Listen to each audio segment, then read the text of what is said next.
Dengan mempelajari Sirah Nabawiyah, maka makin menambah kecintaan kepadanya. Semoga yang subscribe juga dimudahkan jalannya menuju surga. Silahkan tekan tombol like supaya postingan ini semakin tersebar. Dan tulis doa serta hajat pemirsa di kolom komentar. Semoga semakin banyak yang mengaminkan, maka semakin cepat terkabul.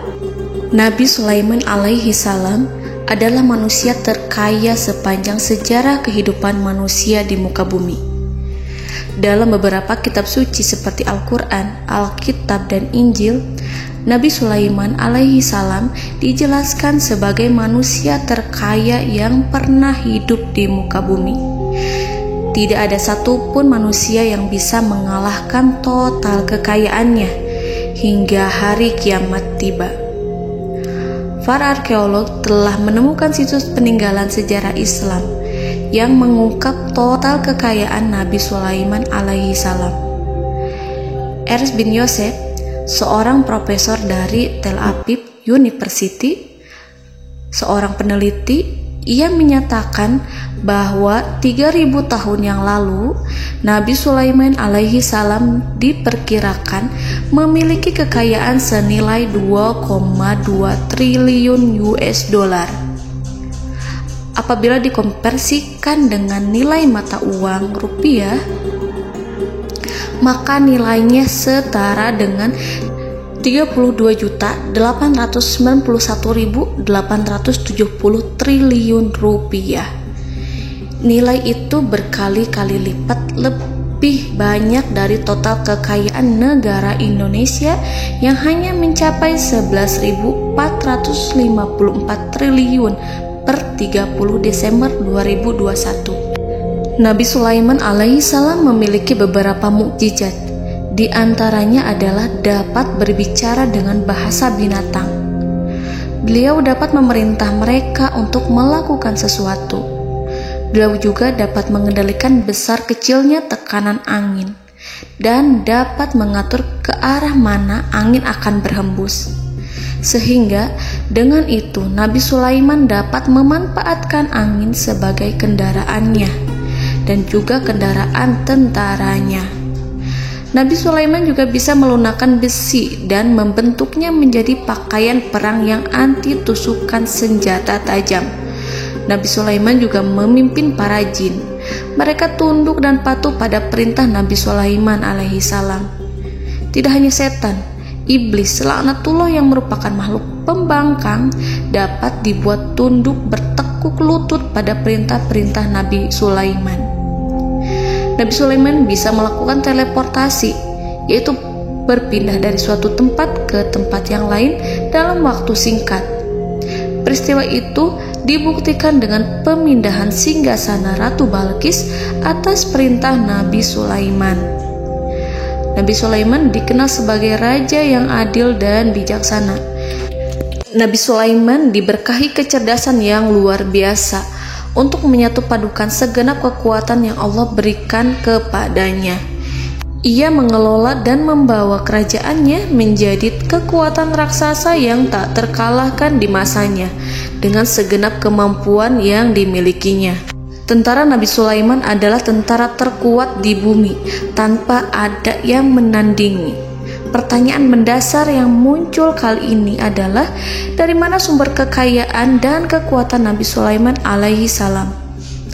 Untuk mendapat jawaban dari pertanyaan itu, simak video ini sampai akhir. Sebelum itu, mari bantu channel ini terus berkembang dengan cara subscribe dan nyalakan tanda loncengnya. Berikan komentar yang positif dan berikan like serta share video ini. Bismillahirrahmanirrahim. Sungguh kami benar-benar telah menganugerahkan ilmu kepada Daud dan Sulaiman. Keduanya berkata, segala puji bagi Allah yang melebihkan kami dari kebanyakan hamba-hambanya yang mukmin.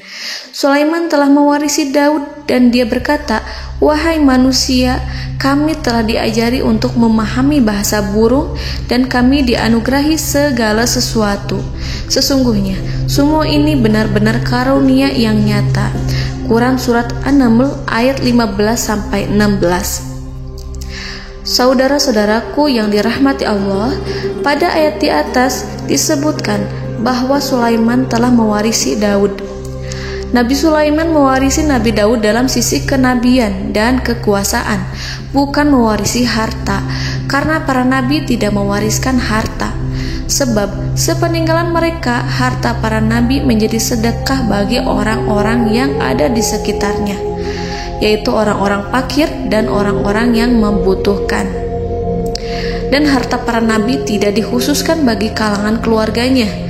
Rasulullah Shallallahu Alaihi Wasallam bersabda, "Kami para nabi tidak mewariskan." Nabi Sulaiman mewarisi kenabian dari Nabi Daud. Ini adalah hal yang jelas. Allah telah memilihnya sebagai nabi dari Bani Israel. Begitu juga Allah telah memberinya kekuasaan kerajaan sehingga ia menjadi pemimpin Bani Israel. Barangkali sesuatu yang paling penting yang diwarisi oleh Nabi Sulaiman dari Nabi Daud adalah tradisi militer. Kemajuan militer yang dahsyat telah berpindah kepada Nabi Sulaiman. Nabi Daud sebenarnya adalah seorang pengembala kambing yang sangat miskin, tetapi seiring dengan perjalanan waktu, ia menjadi komandan pasukan tiada tanding. Nabi Daud alaihi salam mengetahui bahwa kekuatan hakiki yang mengatur alam semesta adalah kekuatan Allah. Ketika Nabi Daud mengelurkan tangannya dan memegang potongan batu, lalu beliau melemparkannya dengan ketepel ke arah Jalut, kepala Jalut retak dan ambruk menghantam tanah. Ini sebagai bentuk demonstrasi kekuatan darinya. Kehadiran Nabi Daud mengubah pasukan Bani Israel, di mana mereka sebelumnya lari jika berhadapan dengan musuh. Maka kini keberadaan mereka mulai diperhitungkan di masa hidupnya. Nabi Daud mengalami peperangan yang sangat banyak, tapi Al-Quran tidak menceritakan secara terperinci. Hal itu dikarenakan karena Al-Quran adalah kitab dakwah di jalan Allah, bukan kitab sejarah. Al-Quran hanya menceritakan di dalam Al-Quran surat Shad ayat 20, "Dan kami kuatkan kerajaannya, kerajaan Daud." Ayat tersebut berarti bahwa Nabi Daud belum terkalahkan dalam peperangan yang diikutinya. Di samping dukungan yang Allah berikan kepadanya, juga pasukan dan rakyatnya, di mana mereka adalah orang-orang yang bertauhid, menyerahkan diri kepada Allah. Allah Subhanahu wa Ta'ala mengajarkan kepada Nabi Daud hal-hal yang menjadikan pasukannya memiliki keistimewaan yang dengannya mereka dapat mengalahkan pasukan-pasukan lain, pasukan-pasukan besar yang ada di bumi pada saat itu.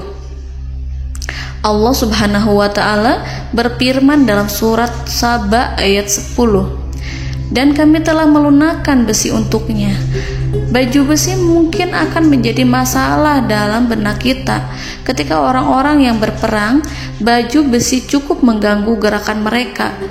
Kita bisa membayangkan ketika ada dua orang berperang, salah satu dapat bergerak bebas, sementara yang lainnya tidak leluasa bergerak karena tertahan dengan pakaiannya.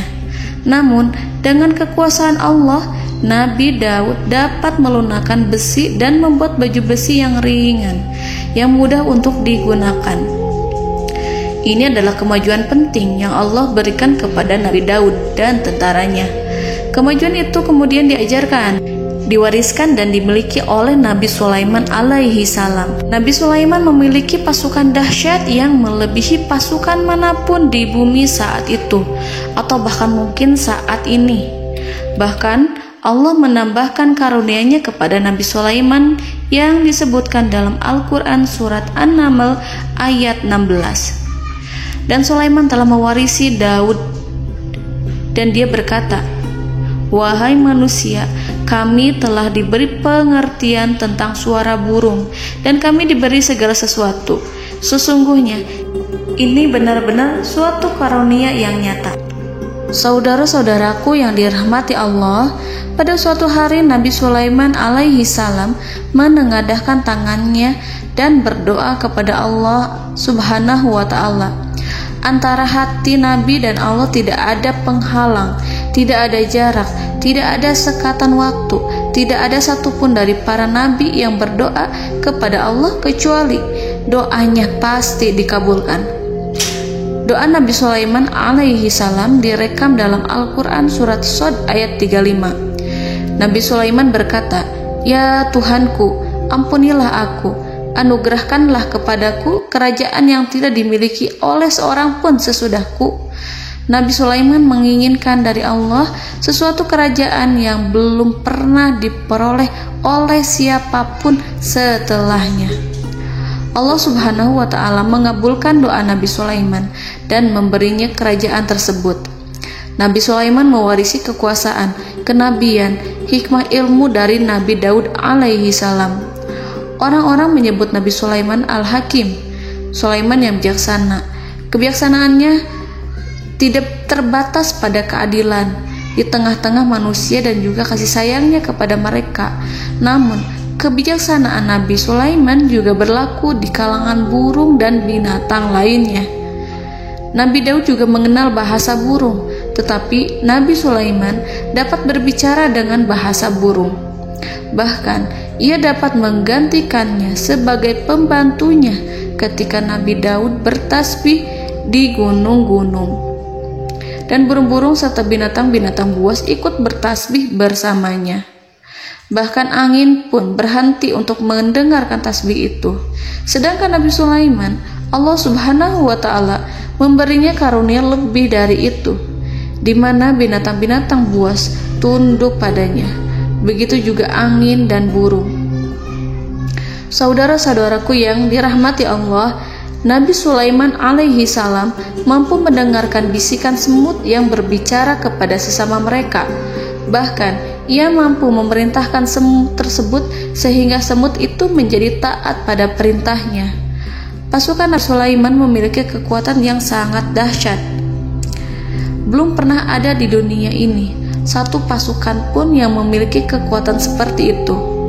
Kekuatan Nabi Sulaiman berasal dari beberapa kombinasi yang sangat mengagumkan, sehingga karenanya ia tidak dapat tertandingi. Kekuatan itu terdiri dari manusia, binatang-binatang, jin, dan lain sebagainya. Kita mengetahui bahwa jin adalah makhluk Allah dan manusia tidak mampu melihatnya atau menghadirkannya atau meminta pertolongan kepadanya. Sedangkan Nabi Sulaiman telah diberi Allah suatu kemampuan untuk menundukkan jin, mempekerjakan mereka sebagai tentara di tengah-tengah peperangan. Bahkan ia mampu menjadikan mereka sebagai pekerja-pekerja kasar di kerajaannya saat tidak ada peperangan. Oleh sebab itu, ketika ada pasukan lain yang mencoba melawan pasukan Nabi Sulaiman, mustahil mereka akan mendapatkan kemenangan. Bahkan pasukan Nabi Sulaiman diperkuat oleh pasukan burung. Burung di pasukan Nabi Sulaiman memerankan tugas penting, yaitu menjadi agen intelijen. Kita mengetahui bahwa peranan informasi saat peperangan adalah hal yang penting. Dari informasi tersebut, pasukan dapat mengetahui keadaan lawannya. Demikianlah peranan burung pada pasukan Sulaiman. Ia terbang di tengah-tengah musuh.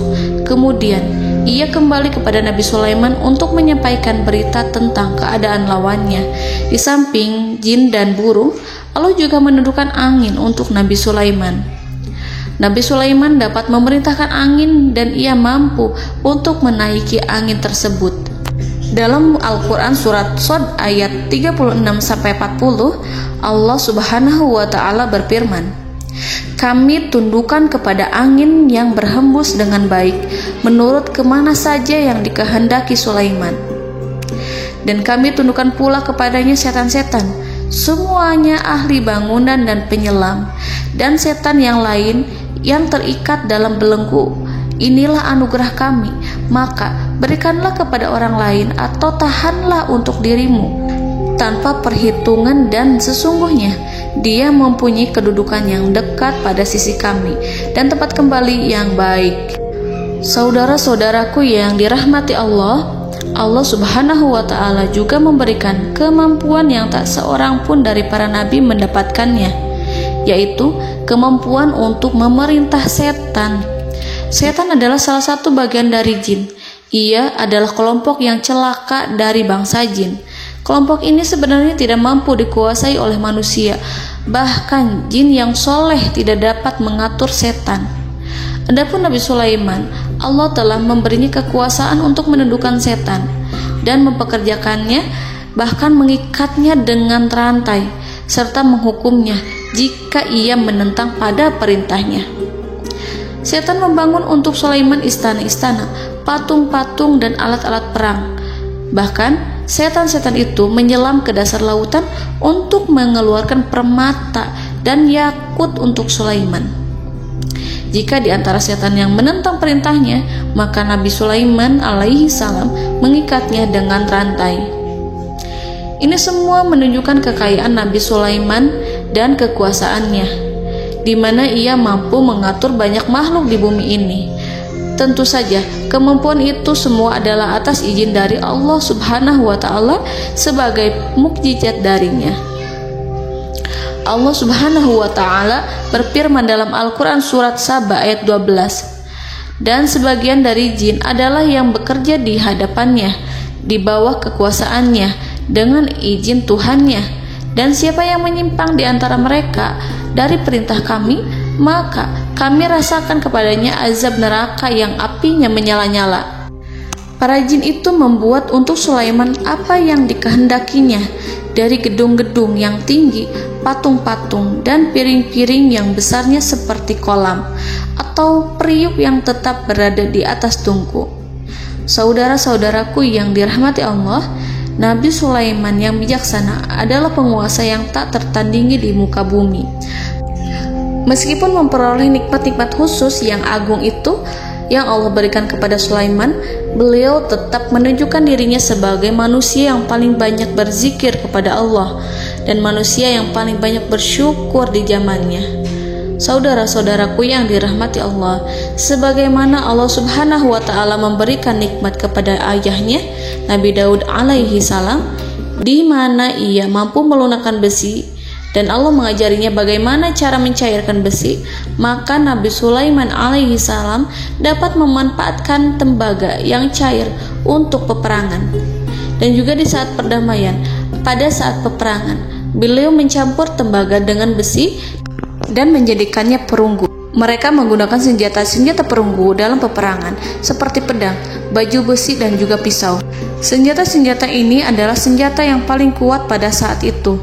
Sedangkan di saat damai, tembaga digunakan untuk membuat bangunan, perhiasan, dan sebagainya. Meskipun Nabi Sulaiman mendapatkan nikmat yang besar dan karunia yang khusus, Allah Subhanahu wa Ta'ala mengujinya dengan suatu ujian yang dahsyat. Ujian yang akan selalu datang kepada seorang hamba yang soleh. Ketika hamba itu mendapatkan kedudukan besar, maka ujiannya pun menjadi besar. Allah Subhanahu wa Ta'ala menguji Nabi Sulaiman dengan penyakit. Diceritakan oleh Fahru Roji, Nabi Sulaiman diuji dengan suatu penyakit yang keras, di mana kedokteran saat itu tidak dapat dan tidak mampu mengatasinya. Sakitnya Nabi Sulaiman sangat keras sehingga para dokter dari kalangan manusia ataupun jin tidak mampu menghilangkan penyakit itu. Lalu burung-burung menghadirkan rumput-rumput yang dianggapnya sebagai obat, tetapi Nabi Sulaiman tak kunjung sembuh. Semakin hari penyakit Nabi Sulaiman semakin menjadi-jadi, sehingga ketika Nabi Sulaiman duduk di atas kursi, ia duduk bagaikan tubuh tanpa roh. Seakan-akan ia mati karena saking kerasnya penyakit yang dideritanya. Sakit yang diderita oleh Nabi Sulaiman alaihi salam berlangsung sangat lama. Namun Nabi Sulaiman tidak henti-hentinya berzikir. Ia meminta kesembuhan kepada Allah serta beristighfar pada Allah dan mengungkapkan rasa cinta kepadanya. Selesailah ujian Allah terhadap hambanya Nabi Sulaiman. Beliau pun sembuh.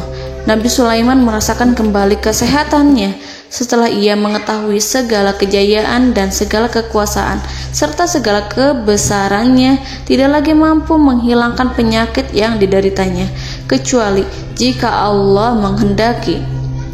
Saudara-saudaraku yang dirahmati Allah, Nabi Sulaiman telah membangun tempat ibadah, tempat sujud, sehingga manusia menyembah Allah di dalamnya. Orang-orang yang membangunnya berjumlah puluhan ribu orang. Tentu setiap kelompok dari mereka memiliki pekerjaan masing-masing. Di antara mereka ada yang mencairkan tembaga, di antara mereka ada yang tukang pahat, ada yang tukang ukir, ada yang membelah batu, ada yang memotong kayu, ada yang mendatangkan rumput-rumput dari Libanon, ada yang mendatangkan emas dan menjadikannya lempengan-lempengan yang mengkilat untuk menutupi kayu, serta untuk melapisi dinding-dinding. Bahkan golongan jin pun membantu membangun tempat tersebut, tentu dengan perintah dan bimbingan Nabi Sulaiman. Mereka membuat patung-patung yang besar, membuat bejana yang besar untuk tempat makan para tentara dan pekerja, yaitu bejana seperti gunung. Karena saking berat dan besarnya, mereka juga membuat tempat-tempat minum yang besarnya seperti kolam. Nabi Sulaiman mengawasi para pekerjanya dan juga mengurusi masyarakatnya, di mana beliau mengenali problem mereka dan berusaha memecahkannya. Beliau juga mengawasi pasukan dari kalangan binatang dan burung. Beliau mengetahui apabila ada satu di antara mereka yang tidak datang, kemana ia pergi serta mengapa ia pergi. Nabi Sulaiman menguasai pengetahuan itu semua. Nabi Sulaiman bukan hanya mengetahui problem tentara-tentaranya dari kalangan manusia ataupun tentaranya dari kalangan burung, namun ia juga menunjukkan kasih sayang terhadap semut, di mana beliau mendengar bisikannya dan tidak suka untuk menginjaknya. Nabi Sulaiman selalu menundukkan kepalanya ke bumi sebagai bentuk rasa rendah diri dan syukur kepada Allah. Pada suatu hari, Nabi Sulaiman alaihi salam berjalan di depan tentaranya, dan tiba-tiba ia mendengar suara semut yang berkata kepada temannya dari kalangan semut. Hal itu terekam dalam Al-Quran surat An-Nahl ayat 18-19. Wahai semut-semut, masuklah ke dalam sarang-sarangmu agar kamu tidak terinjak oleh Sulaiman, sedangkan mereka tidak menyadarinya. Nabi Sulaiman alaihi salam tersenyum mendengar itu, dan ia berdoa, "Ya Allah, ya Tuhanku, berilah aku ilham untuk tetap mensyukuri nikmat-Mu yang telah Engkau anugerahkan kepadaku dan kepada kedua orang ibu bapakku, dan untuk mengerjakan amal soleh yang Kau ridhoi, dan masukkanlah aku ke dalam rahmat-Mu, ke dalam golongan hamba-hamba-Mu yang soleh." Saudara-saudaraku yang dirahmati Allah, meskipun Nabi Sulaiman mendapatkan kekuasaan dan memiliki tentara yang besar, namun beliau menunjukkan kasih sayang terhadap bangsa semut. Beliau mendengarkan bisikannya dan melihat semut yang ada di depannya. Oleh karena itu, tak mungkin baginya untuk menginjak golongan semut itu. Nabi Sulaiman bersyukur kepada Allah telah memberinya nikmat, yaitu nikmat rahmat dan kasih sayang. Di samping itu, Nabi Sulaiman alaihi salam adalah orang paling kaya di dunia. Istananya terbuat dari kayu gaharu yang memiliki wangi harum. Istananya terbuat dari emas yang terkadang dari kristal. Beliau juga memiliki kursi besar yang terbuat dari emas dan permata. Istana Nabi Sulaiman merupakan istana yang paling besar di dunia. Nabi Sulaiman menggunakan pakaian dari emas dan permata. Meskipun demikian, Nabi Sulaiman tetap menunjukkan sebagai hamba yang berserah diri dan rendah diri di hadapan Allah Subhanahu wa Ta'ala, dan sederhana di depan manusia. Nabi Sulaiman yang merendahkan diri di hadapan Allah, ia selalu sujud kepada Allah sebagaimana ayahnya yang selalu bertasbih pada Allah. Nabi Sulaiman selalu melantunkan lagu-lagu cinta ilahi dan hanya memuji Allah Subhanahu wa Ta'ala. Pada suatu hari, Nabi Sulaiman alaihi salam mengeluarkan perintah kepada pasukannya untuk bersiap-siap. Kemudian, Nabi Sulaiman keluar dan memeriksa pasukannya satu demi satu. Kelompok yang pertama adalah kelompok manusia. Nabi Sulaiman memperhatikan kesiapan mereka. Lalu Nabi Sulaiman mengeluarkan perintah-perintah kepada mereka. Kemudian Nabi Sulaiman memeriksa kelompok jin dan menyampaikan perintahnya kepada mereka. Beliau memenjarakan jin yang tampak bermalas-malasan saat bekerja. Lalu beliau memeriksa binatang dan berkata kepada mereka, apakah mereka sudah makan dengan baik? Apakah mereka tidur dengan nyenyak? Apakah ada yang mengadu pada mereka, misalkan karena penyediaan suatu ataukah karena makanan yang tidak layak? Apakah ada di sana yang sakit dan lain sebagainya? Semuanya diperiksa oleh Nabi Sulaiman. Ketika Nabi Sulaiman merasa puas dengan semuanya, Nabi Sulaiman memasuki tenda tempat berkumpulnya para burung. Nabi Sulaiman alaihissalam kemudian memasuki tenda tersebut, mengamati keadaan di sekitarnya, sehingga beliau mengetahui bahwa ada satu burung yang tidak hadir, yaitu burung hudhud.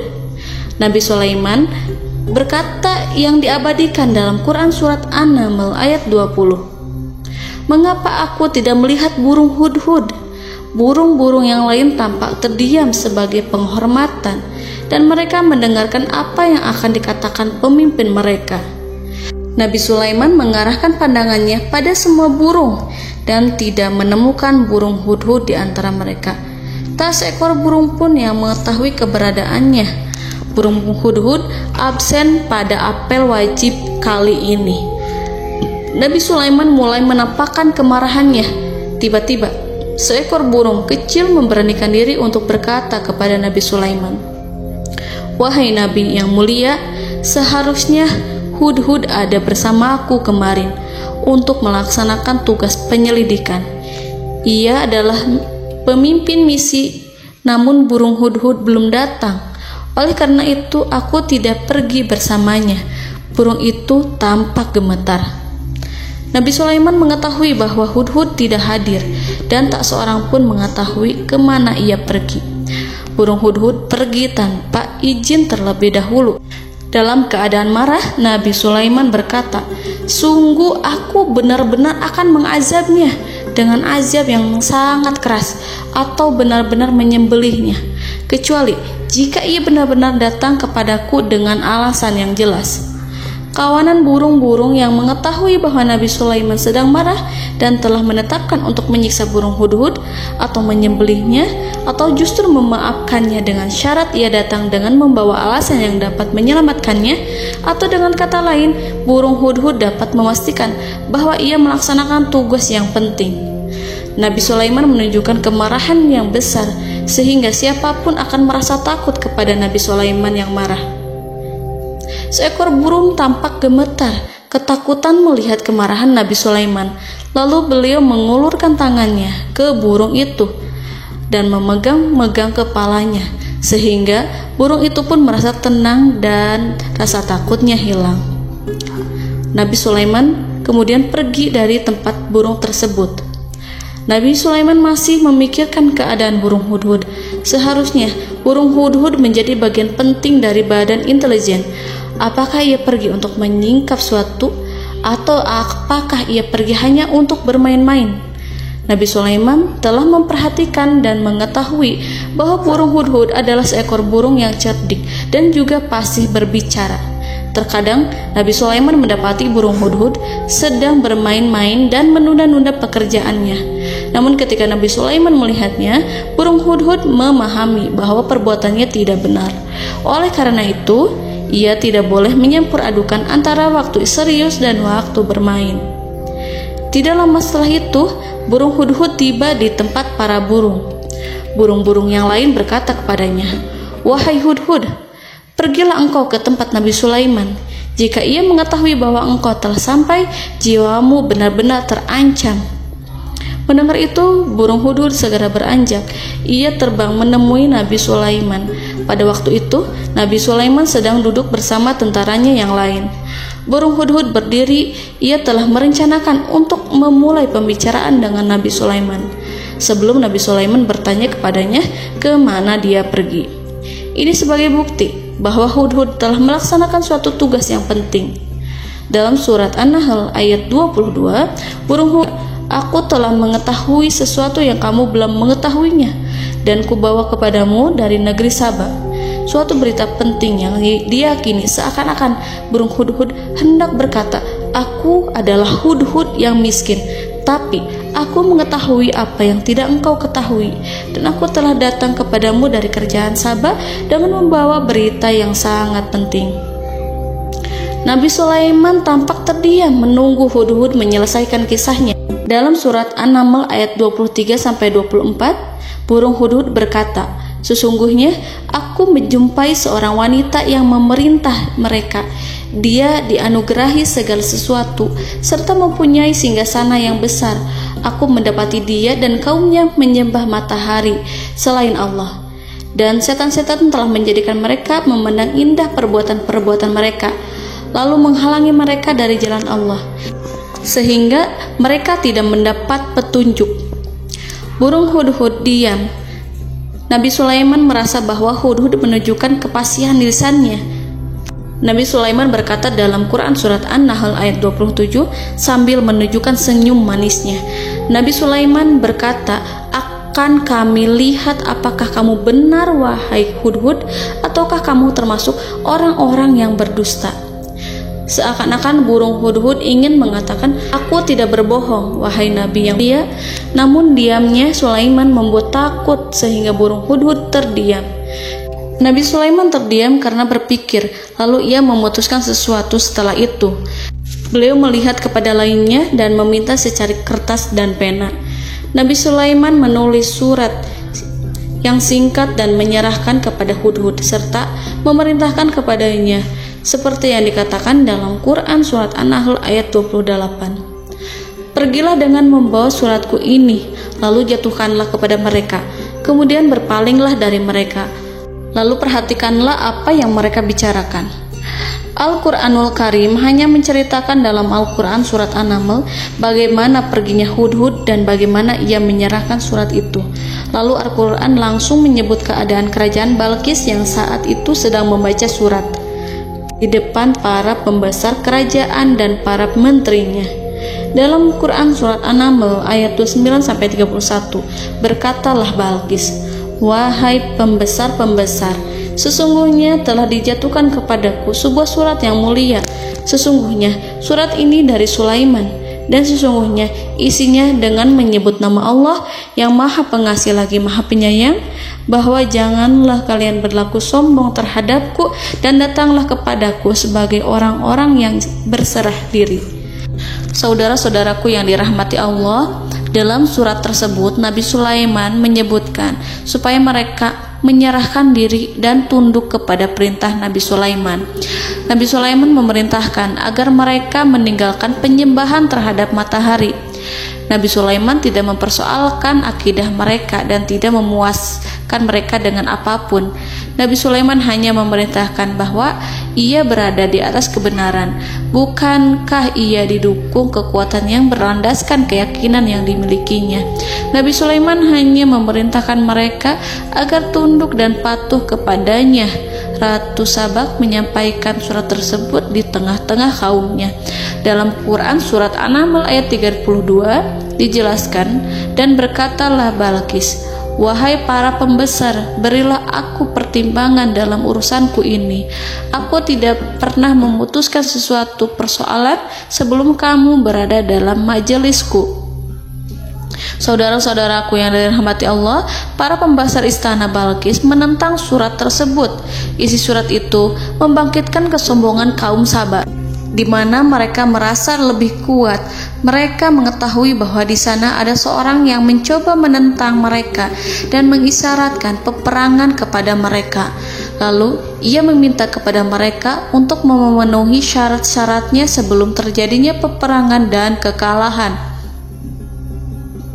Dalam surat An-Nahl ayat 33, mereka menjawab, "Kita adalah orang yang memiliki kekuatan dan juga memiliki keberanian yang sangat besar dalam peperangan, dan keputusan berada di tanganmu, wahai ratuku. Maka pertimbangkanlah apa yang akan kamu perintahkan." Saudara-saudaraku yang dirahmati Allah, para pembesar kaum Saba seakan ingin berkata, "Kita siap untuk melaksanakan perang." Tampaknya ratu itu memiliki kebijakan yang lebih baik dari pembesar kaumnya. Surat Sulaiman itu membuatnya berpikir lebih jernih dan lebih berhati-hati. Ia berusaha sebisa mungkin menghindari peperangan. ratu itu berpikir dalam tempo yang lama. Nama Sulaiman tidak diketahuinya dan ia pun belum pernah mendengarnya. Oleh karena itu, Ratu kaum Saba tidak mampu mengetahui dan mendeteksi seberapa besar kekuatan Nabi Sulaiman. Boleh jadi Nabi Sulaiman memiliki kekuatan yang dahsyat, sehingga ia mampu memerangi kekuasaannya dan mengalahkannya. Kemudian Ratu memperhatikan apa yang ada di sekelilingnya. Ia melihat kemajuan masyarakatnya dan juga kekayaannya. Barangkali ia mengira bahwa Nabi Sulaiman iri terhadap kemajuan dan kekayaannya itu, sehingga Nabi Sulaiman ingin menyerangnya. Setelah mempertimbangkan isi surat Nabi Sulaiman dengan cermat, Ratu Saba memilih untuk tidak bersikap ceroboh dan bodoh. Ratu lebih suka untuk menggunakan bahasa kelembutan. Ia mengirim kepada Nabi Sulaiman suatu hadiah yang besar. Ratu mengira bahwa Nabi Sulaiman seorang yang ambisius, yang boleh jadi ia telah mendengar tentang kekayaan kerajaan Saba. Para utusan pergi dengan membawa hadiah dari Ratu Saba. Ratu berharap agar mereka dapat memasuki kerajaan Nabi Sulaiman dan akan mengetahui kondisi kerajaannya. Saat mereka pulang, Ratu ingin mendengar secara langsung dari mereka tentang bagaimana keadaan kaum Nabi Sulaiman dan pasukannya. Setelah mendapatkan informasi yang cukup, maka Ratu Balqis dapat membuat sesuatu keputusan yang tepat. Ratu menyembunyikan apa yang terlintas dalam pikirannya, lalu ia berbicara kepada pembesar istananya bahwa ia dapat menyingkap niat jahat Raja Sulaiman melalui cara mengirimkan hadiah kepadanya. Ratu lebih memilih cara tersebut dan menunggu reaksi dari Nabi Sulaiman. Ratu berhasil memuaskan para pembesar istana, dan untuk sementara ia menghilangkan ide untuk berperang. Karena para raja jika menyerang suatu desa, maka pemimpin desa tersebut adalah orang yang paling banyak mendapatkan kehinaan. Akhirnya, para pembesar kaumnya merasa puas dengan pikiran Ratu Balqis. Saudara-saudaraku yang dirahmati Allah, dalam surat An-Naml ayat 34-35 dijelaskan, Ratu Balqis berkata, "Sesungguhnya raja-raja apabila memasuki suatu negeri, niscaya mereka akan membinasakannya dan menjadikan penduduknya yang mulia menjadi hina. Dan demikian pula lah yang akan mereka perbuat. Dan sesungguhnya aku akan mengirim utusan kepada mereka dengan membawa hadiah, dan aku akan menunggu apa yang akan dibawa kembali oleh utusan itu." Kemudian sampailah hadiah dari Ratu Balqis kepada Nabi Sulaiman. Para intelijen Nabi Sulaiman memberitahunya bahwa utusan Balqis datang dengan membawa hadiah. Nabi Sulaiman langsung mengetahui bahwa Ratu Balqis itu sengaja mengirim orang-orangnya untuk mengetahui atau untuk mendapatkan informasi tentang kekuatannya. Lalu setelah itu ia akan mengambil keputusan atau mengambil sikap kepada kerajaan Sulaiman. Nabi Sulaiman segera memanggil semua pasukannya untuk berkumpul. Utusan Balqis segera memasuki istana Nabi yang dipenuhi dengan pasukan yang besar bersenjata. Melihat itu, utusan Ratu Balqis tercengang dan terkejut ketika mereka melihat kekayaan yang mereka bawa tidak ada apa-apanya dibandingkan dengan kerajaan Nabi Sulaiman. Hadiah mereka tampak tidak berarti. Emas yang mereka bawa tampak tidak memiliki makna saat mereka memasuki istana Nabi Sulaiman yang terbuat dari kayu-kayu pohon gaharu yang mengeluarkan bau yang harum serta dihiasi dengan emas permata. Para utusan Ratu Balqis berdiri bersama Nabi Sulaiman dan menyaksikan bagaimana Nabi Sulaiman mengendalikan pasukannya. Kemudian mereka mulai berpikir tentang kekuatan dan kualitas pasukan Nabi Sulaiman. Betapa kagetnya mereka ketika melihat di tengah-tengah pasukan itu terdapat singa, burung, dan tentara dari kalangan manusia yang mampu terbang. Mereka pun sadar bahwa mereka di hadapan pasukan yang tiada tandingannya. Selesailah demonstrasi pasukan Nabi Sulaiman. Kemudian para utusan ratu dipersilahkan maju ke tempat hidangan makanan. Para utusan itu sangat terkejut ketika melihat berbagai macam makanan dari penjuru dunia ada di depannya. dan di antara makanan itu terdapat pula makanan yang biasa ditemukan di negeri mereka.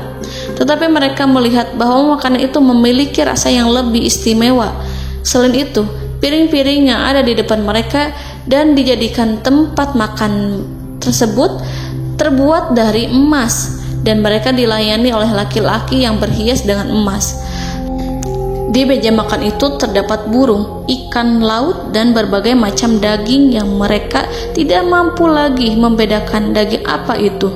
Nabi Sulaiman tidak makan bersama mereka, tapi beliau makan dengan menggunakan piring yang terbuat dari kayu. Beliau memakan roti yang kering yang dicampur dengan minyak. Inilah makanan yang dipilih Nabi Sulaiman.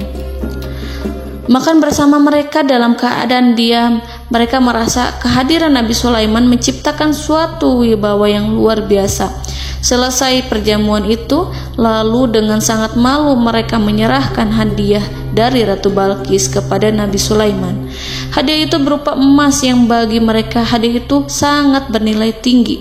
Tapi di sini hadiah itu tampak kecil di hadapan kekayaan-kekayaan Nabi Sulaiman yang sangat mengagumkan. Nabi Sulaiman memperhatikan hadiah dari Ratu Balqis itu dan berkata dalam Quran surat An-Naml ayat 36. Maka tatkala utusan itu sampai pada Sulaiman, Sulaiman berkata, "Apakah patut kamu menolong aku dengan harta? Maka apa yang diberikan Allah kepadaku lebih baik daripada apa yang diberikannya kepadamu. Tetapi kamu merasa bangga dengan hadiahmu." Saudara-saudaraku, Raja Sulaiman menyingkap dengan kata-katanya yang singkat itu penolakannya terhadap hadiah mereka. Ia memberitahu utusan itu bahwa ia tidak menerima hadiah tersebut.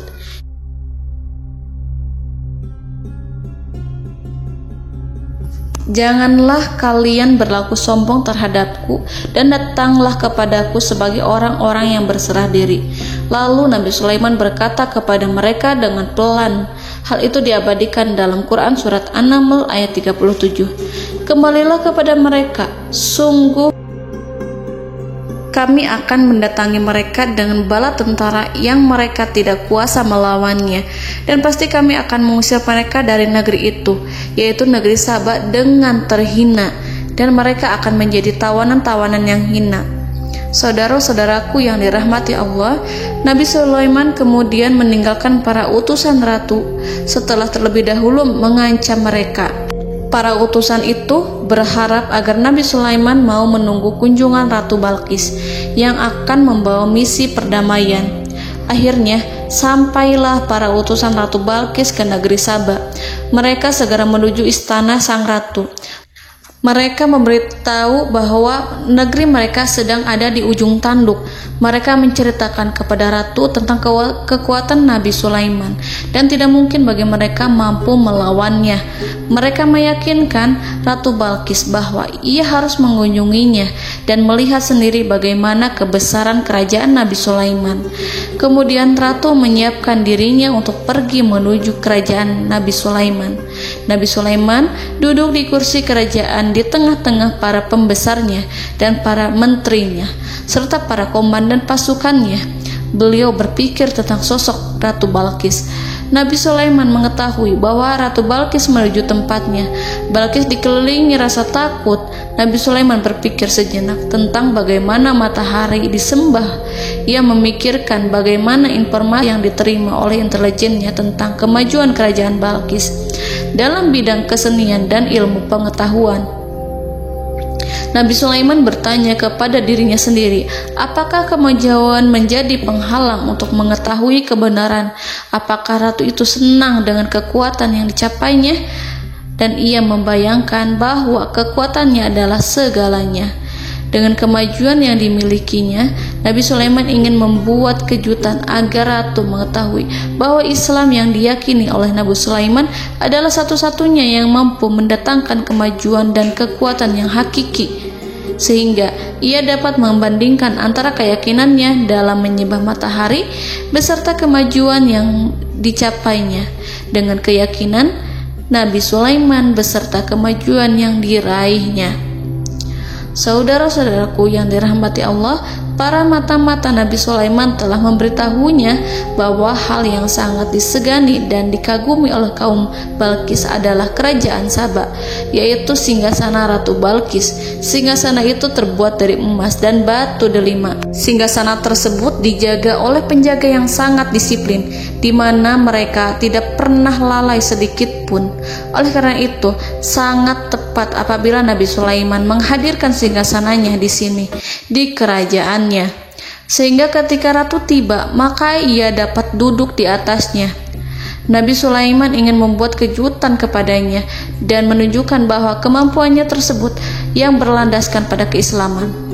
Nabi Sulaiman melakukan yang demikian itu dengan harapan agar si ratu tunduk kepadanya. Ide itu terlintas dalam diri Nabi Sulaiman. Lalu ia mengangkat kepalanya dan menoleh kepada anak buahnya. Hal itu diabadikan dalam Quran Surat An-Naml ayat 38. Wahai para pembesar, siapakah di antara kamu sekalian yang sanggup membawa singgasananya kepadaku sebelum mereka datang kepadaku sebagai orang-orang yang berserah diri? Saudara-saudaraku, perhatikanlah ungkapan pikiran Nabi Sulaiman tersebut. Semua pemikirannya berkisar tentang keislaman para penyembah matahari, tentang bagaimana beliau dapat memberikan petunjuk kepada mereka di jalan Allah. Yang pertama menjawab pertanyaan Nabi Sulaiman adalah jin Ifrit. Dalam Quran Surat An-Naml ayat 39, berkatalah Ifrit yang cerdik dari golongan jin, aku akan datang kepadamu dengan membawa singgasana itu sebelum kamu berdiri dari tempat dudukmu. Sesungguhnya aku benar-benar kuat untuk membawanya, lagi dapat dipercaya.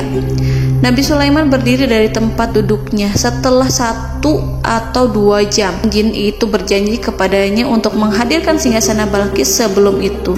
Istana Nabi Sulaiman di Palestina, sedangkan istana Balkis terletak di Yaman. Antara singgasana tersebut dengan singgasana Nabi Sulaiman berjarak lebih dari ribuan mil. Barangkali pesawat yang cepat sekalipun yang kita kenal hari ini tidak akan mampu membawa dan mendatangkan istana itu dalam waktu 1 jam. Tetapi masalahnya di sini berhubung dengan kekuatan jin yang serba misterius, Nabi Sulaiman tidak mengomentari sedikit pun terhadap apa yang dikatakan oleh Ifrit. Nabi Sulaiman tapak menunggu tanggapan dari yang lain yang mampu menghadirkan singgasana Balkis yang lebih cepat dari jin Ifrit. Nabi Sulaiman menoleh kepada seorang di sana yang duduk di atas naungan. Hal itu diceritakan dalam Quran Surat An-Naml ayat 40. Berkatalah seorang yang mempunyai ilmu dari Alkitab, aku akan membawa singgasana itu kepadamu sebelum matamu berkedip. Maka tatkala Sulaiman melihat singgasana itu terletak di hadapannya, ia pun berkata, ini termasuk karunia Tuhanku untuk menguji aku. Apakah aku akan bersyukur atau mengingkari nikmatnya? Dan barang siapa yang bersyukur, maka sesungguhnya dia bersyukur untuk kebaikan dirinya sendiri. Dan barang siapa yang ingkar, maka sesungguhnya Tuhanku Maha Kaya lagi Maha Mulia. Saudara-saudaraku, belum lama seorang yang mempunyai ilmu dari Alkitab menyatakan kalimatnya, sehingga singgasana itu tiba-tiba ada di depan Nabi Sulaiman yang mampu menghadirkan singgasana itu lebih cepat dari kedipan mata. Al-Quranul Karim tidak menyingkap kepribadian seorang yang menghadirkan singgasana itu. Al-Quran hanya menggarisi bahwa orang itu mempunyai ilmu dari Alkitab. Al-Quran tidak menjelaskan kepada kita apakah ia seorang malaikat ataukah manusia ataukah jin. Al-Quran sengaja tidak menyingkap informasi tersebut. Saudara-saudaraku yang dirahmati Allah, setelah melihat singgasana itu, Nabi Sulaiman bersyukur kepada Allah. Ia mulai memperhatikan singgasana sang ratu. Singgasana tersebut merupakan simbol pembangunan dan juga kemajuan. Tetapi tampaknya ia hanya sesuatu yang biasa saja jika dibandingkan dengan kekuasaan dan kebesaran ciptaan yang dibuat oleh manusia dan jin di kalangan istana Nabi Sulaiman. Nabi Sulaiman memikirkan dalam tempo yang lama singgasana Ratu Balkis itu. Kemudian beliau memerintahkan agar singgasana itu diperbaiki, sehingga saat Ratu Balkis datang, Nabi Sulaiman akan mengujinya apakah Ratu Balkis dapat mengenali singgasananya ataukah tidak. Dalam Al-Quran surat An-Naml ayat 41, Nabi Sulaiman berkata, "Ubahlah baginya singgasananya, maka kita akan melihat apakah dia mengenal ataukah dia termasuk orang-orang yang tidak mengenalnya."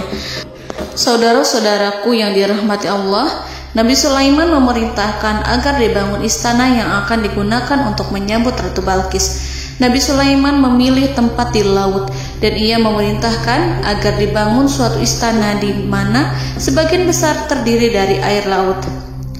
Nabi Sulaiman memerintahkan agar lantainya itu terbuat dari kaca yang tebal dan kuat, sehingga orang-orang yang berjalan di atas istana itu akan dapat melihat di bawahnya ada ikan-ikan yang berwarna-warni yang berenang-renang ke sana kemari, dan mereka akan melihat rumput-rumput laut yang bergerak-gerak.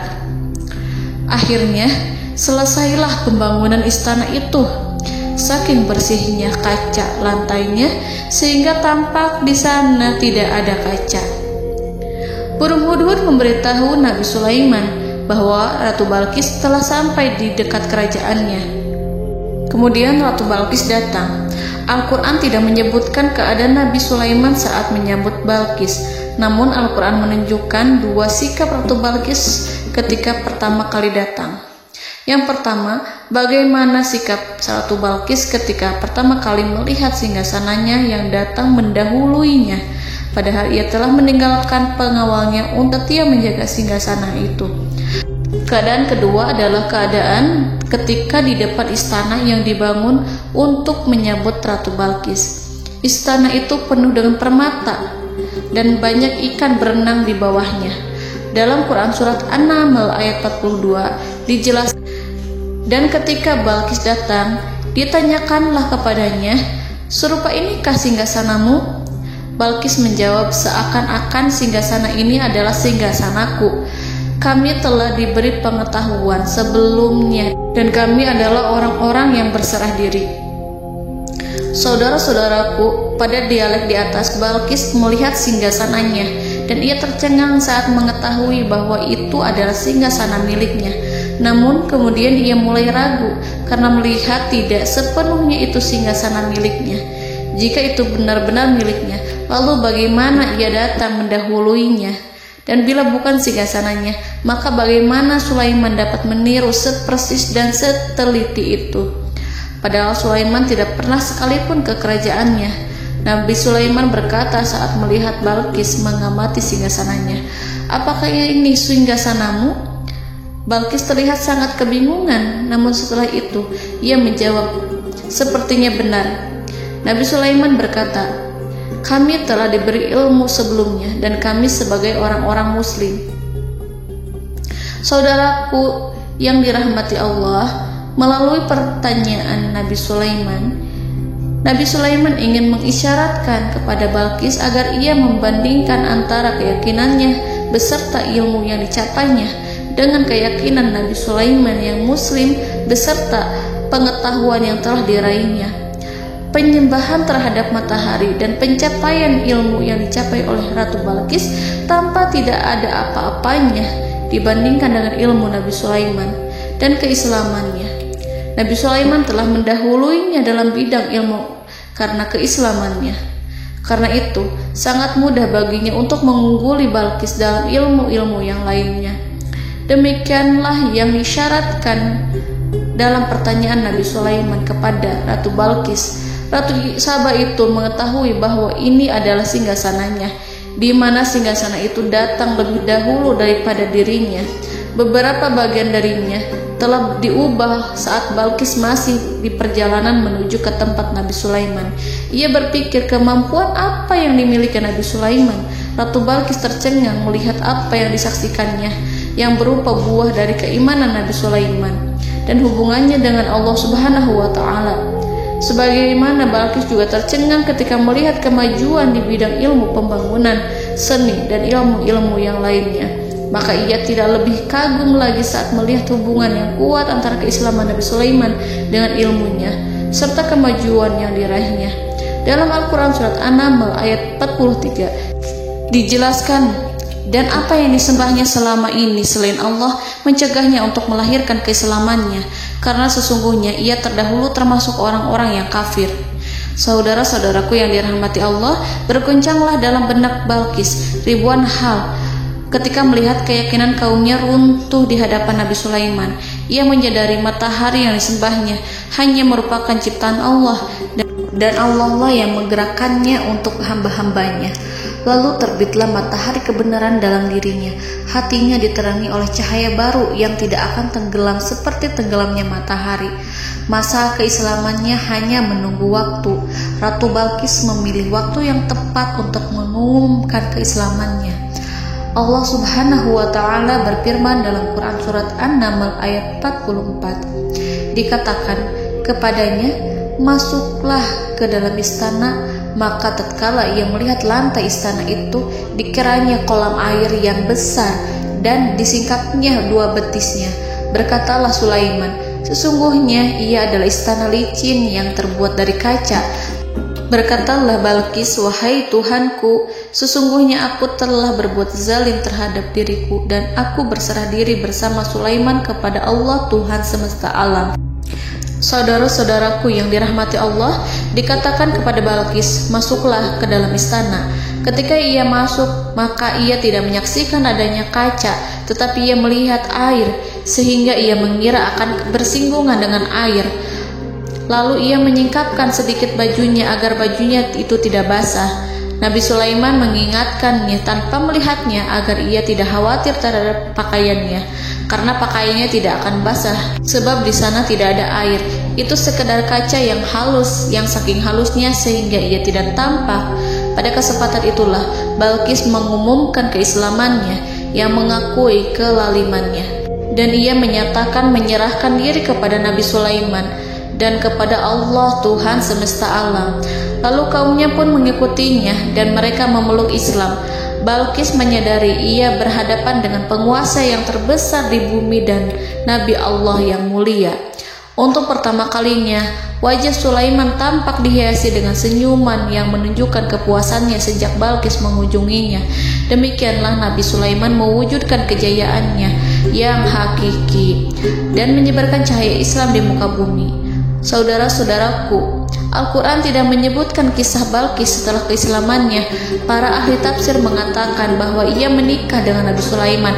Selain itu, ada yang mengatakan bahwa ia menikah dengan salah satu orang dekat Nabi Sulaiman. Ada juga yang mengatakan bahwa sebagian Raja Habasyah adalah keturunan dari buah perkawinan ini. Wallahu a'lam bishawab. Saudara-saudaraku yang dirahmati Allah, Nabi Sulaiman hidup di tengah-tengah kejayaan dan kemuliaan di bumi.